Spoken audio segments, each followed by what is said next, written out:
Selamat berjumpa kembali dalam layanan audio Sahabat Seperjalanan. Hari ini adalah hari Rabu, 1 Februari 2023. Tema renungan saat teduh kita dengan judul Rasa Malu yang Benar. Rasa malu yang benar. Firman Tuhan terambil dalam Mazmur pasal yang ke-30, ayat yang pertama dan kedua. Untuk pemimpin biduan Mazmur Daud, padamu Tuhan aku berlindung. Janganlah sekali-kali aku mendapat malu, luputkanlah aku oleh karena keadilan-Mu. Mari kita berdoa. Bapa yang di dalam surga, kami ingin belajar dalam mengejar kehidupan ini. Ada banyak hal yang kami kejar, namun satu perjuangan kehidupan kami, janganlah kami hidup di dalam kehidupan yang memalukan. Dalam nama Tuhan Yesus kami berdoa, amin. Shalom sahabat seperjalanan yang dikasihi Tuhan, khususnya kita yang tinggal di Indonesia, yang sangat memperhatikan budaya kesantunan, yang sangat memperhatikan hidup itu jangan sampai hidup menjadi penuh dengan perbuatan-perbuatan yang memalukan. Bukankah orang tua kita seringkali memberikan nasihat, jangan membuat malu keluarga, jangan membuat malu margamu, jangan membuat malu keluarga besarmu. Sahabat seperjalanan, menjaga diri menjadi pribadi yang sungguh-sungguh bisa memiliki harga diri dan kehidupan yang benar adalah sebuah perjuangan yang dilakukan oleh setiap orang. Demikian juga dengan Daud. Daud berdoa kepada Tuhan untuk pemimpin biduan Mazmur Daud. Padamu Tuhan aku berlindung, janganlah sekali-kali aku membuat malu. Bagaimana cara supaya aku tidak hidup dalam kehidupan yang memalukan? Yaitu dikatakan luputkanlah aku oleh karena keadilan-Mu.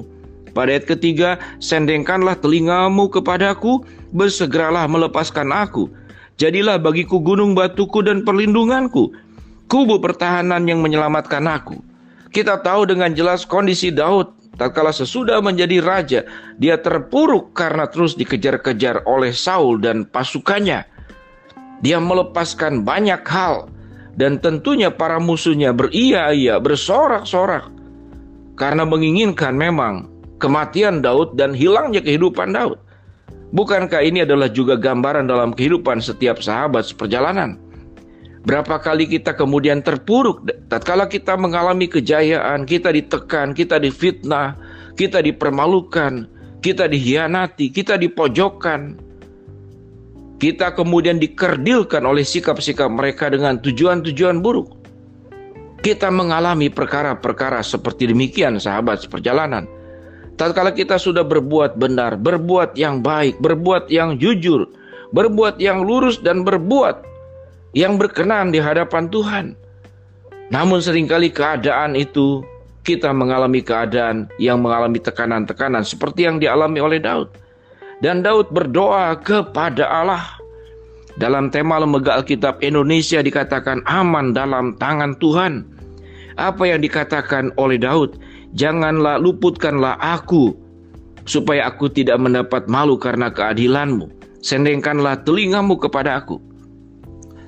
Sahabat seperjalanan, kalau kita menghadapi berbagai macam tekanan, perlakuan-perlakuan tidak adil, tatkala kita sudah melakukan bagian kita dengan maksud dan tujuan buruk yang dilakukan pihak lain yang dikenakan kepada setiap sahabat seperjalanan, biarlah Mazmur 31 menjadi satu gambaran bagaimana Tuhan itu menolong. Dan Daud punya sebuah keyakinan Tuhan akan mengangkat derajat anak-anak Tuhan dalam derajat yang sesungguhnya. Pada ayat yang ke-5 dikatakan, Tuhan Engkau akan mengeluarkan aku dari jaring yang dipasang orang terhadap aku, sebab Engkau tempat perlindunganku. Pada ayat yang ke-6 dikatakan, ke dalam tangan-Mu lah kuserahkan nyawaku, Engkau membebaskan aku, ya Tuhan Allah yang setia. Ayat ke-8, aku akan bersorak-sorak dan bersuka cita karena kasih setiamu, sebab Engkau telah menilik sengsaraku, telah memperhatikan kesesakan jiwaku, dan tidak menyerahkan aku ke tangan musuh, tetapi menegakkan kakiku di tempat yang lapang. Dalam perjalanan kita menjadi anak Tuhan, Mungkin sahabat seperjalanan seringkali merasa, mengapa Tuhan tidak menolong saya? Mengapa Tuhan tidak membela saya? Maka itu adalah sebuah keyakinan yang keliru. Karena seringkali kita merasa pertolongan Tuhan itu harus datang dalam sekejap. Tindakan keadilan Tuhan itu harus dinyatakan di dalam waktu segera, tidak ditunda-tunda. Itu waktu kita.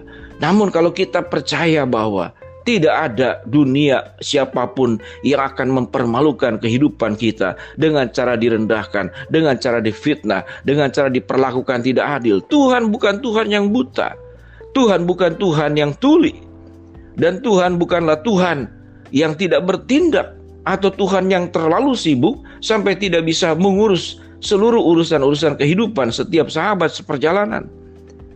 Pemazmur berkata bahwa aman dalam lindungan Tuhan. Pemazmur pun berkata bahwa Tuhanlah tempat di mana aku menyerahkan segala hidupku kepada Dia. Tuhanlah yang menilik sengsaraku, dan Tuhanlah yang memperhatikan kesesakan jiwaku. Dan Tuhanlah yang tidak akan menyerahkan aku ke tangan musuh. Dan Tuhanlah yang akan menegakkan kakiku di tempat yang lapang. Pembelaan Tuhan tidak pernah bisa dihentikan oleh tindakan-tindakan yang tidak baik dari pihak luar. Kalau sahabat seperjalanan diizinkan untuk bercerita apa yang sedang dialami oleh dirimu saat sekarang. Mungkin engkau berkata, air mata pun keluar sudah tidak ada lagi karena terlalu pedih, terlalu sakit, terlalu membuat kehidupan ini benar-benar terpuruk sampai kepada titik yang paling bawah. Dan kita berteriak, kita berdoa sebagaimana Daud, Tuhan di mana Engkau? Tuhan, sendengkanlah telingamu untuk mendengarkan permohonan dan doa-doa yang aku panjatkan kepada Engkau ya Tuhan. Apakah Tuhan diam? Tidak. Tuhan punya cara, Tuhan punya waktu di dalam menegakkan keadilan yang seringkali mungkin tidak sama dengan cara dan waktunya kita. Sahabat seperjalanan, ingatlah, rasa malu yang benar adalah kalau kita malu, kalau kita hidup itu jauh dari Tuhan. Tapi kalau kita sudah dekat dengan Tuhan, jangan takut kita dipermalukan oleh manusia. Jangan takut kita diperlakukan tidak adil oleh manusia. Jangan takut kita dikhianati, ditekan, dikerdilkan, dianggap tidak ada, bahkan dihina oleh pihak lain. Itu bukanlah kehidupan yang memalukan. Karena engkau tetap sebagai pihak yang dianggap oleh Allah, engkau sedang berjalan di dalam jalan yang benar. Engkau tetap menjadi pribadi yang tegak. Engkau tetap menjadi pribadi yang berharga di mata Allah. Dan ada waktunya, ada momentumnya Tuhan. Dengan caranya Tuhan akan menegakkan keadilan untuk segala perilaku ketidakadilan yang terjadi di dalam dunia ini, yang juga dialami oleh setiap sahabat seperjalanan. Percayalah, Tuhan penguasa halik alam semesta. Tuhan tidak buta, Tuhan tidak tuli, Tuhan tidak lumpuh, dan Tuhan itu maha mendengar, Tuhan itu maha melihat, dan Tuhan itu maha besar kuasanya untuk menolong, menegakkan kita kembali, mengangkat kita kembali dari lembah kekelaman, membuat kita kembali sanggup berjalan dengan kekuatan yang berasal dari Tuhan. Biarlah kita punya rasa malu yang benar dan jangan punya rasa malu yang tidak benar. Mari kita berdoa. Bapa dalam surga, terima kasih buat kebenaran firman Allah. Biarlah kami senantiasa hidup dalam kebenaran-Mu. Hamba-Mu berdoa buat sahabat seperjalanan yang sedang sakit, Tuhan jamah sembuhkan. Sahabat seperjalanan yang sedang menghadapi masalah, Tuhan bukakan jalan. Sahabat seperjalanan yang sedang berdoa, mengharapkan sesuatu, Tuhan kabulkan dengan cara dan waktunya Tuhan. Dalam nama Tuhan Yesus kami berdoa. Amin. Tuhan memberkati setiap sahabat seperjalanan. Selamat beraktivitas.